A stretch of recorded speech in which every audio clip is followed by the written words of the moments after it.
Well, we've gone from Congressman Goode to presidential candidate Goode. It's great to have you here with the Martinsville Mustangs, but who are you pulling for tonight? Well, I'm a hometown person, so I'm pulling for Martinsville. Now, what about baseball? Baseball and summertime seem to go well together, and it's good to see a good crowd out here tonight. You're right. It's a very nice crowd, and the weather's perfect. It couldn't be better. Just moderate temperature, and it's warm enough for the players to be loose and cool enough for the fans to enjoy it. Well, as the baseball starts to heat up, the political season's starting to heat up as well. We're not that far away from November. It seems like it's just sort of around the corner. Tell me about your campaign so far. Do you feel good about it? Yeah, we're very fortunate to have the Constitution Party nomination. That gets us on the ballot in 17 states. We're working on Vermont this week. Hopefully we'll be on that. We're working on Arkansas, and of course we're working here in Virginia. To get on the ballot in Virginia, we need 10,000 registered voter signatures, and that's what we're working on. How's it been so far? Have people been positive towards your candidacy?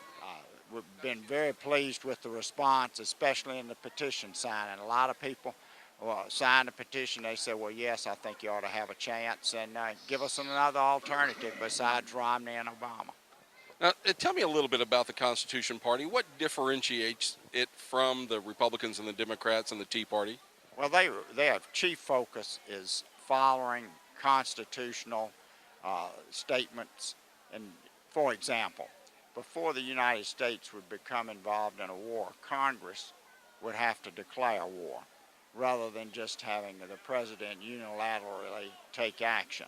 For example, what happened in Libya, that should have gone to Congress, and Congress voted on it. Now, they might have voted one way or the other.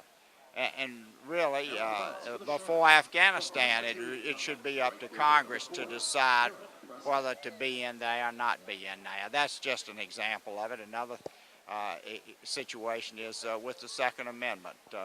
We believe that guarantees the right to an individual to own and keep a firearm. You have long been a traditional constitutionalist and wanted to stay strictly with the Constitution. And it seems like there is more interpretation of the Constitution than strict adherence to it. What role does interpretation play in your candidacy? Well, I think some of the judges across the country have made law rather than followed the law. And I think some interpretations go beyond the Constitution. I know, like in California, you had a vote with the California Constitution, the people approved it, but a Ninth Circuit judge overturned their constitutional provision. And I think that was the judge legislating and basing it on the U.S. Constitution incorrectly. Can you talk a little bit about states' rights versus the federal government's role and how the Constitution Party views the state's ability to pick and choose?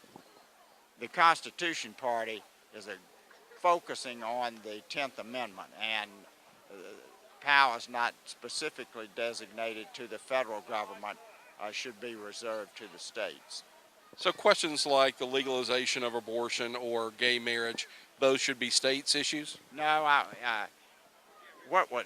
generally I would say yes. But with regard, for example, on gay marriage, you had the federal judge knock out the provision that the California voters adopted. So I support an amendment to the U.S. Constitution, the Federal Marriage Amendment, that would define marriages between one man and one woman. And if you don't have that, then you're going to have the judges saying that the Massachusetts rule has to be followed in Virginia, even though Virginia doesn't want to. They'll say under conflicts of laws doctrine that if you're married in Massachusetts, two persons of the same sex, then Virginia has to honor that marriage when they move to Virginia.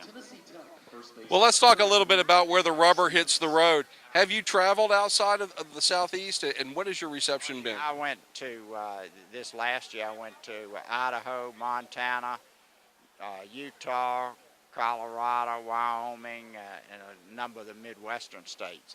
And then we'll be going to California for the AIP convention the first weekend of August. This next weekend I'll be in New York for the Constitution Party meeting in New York.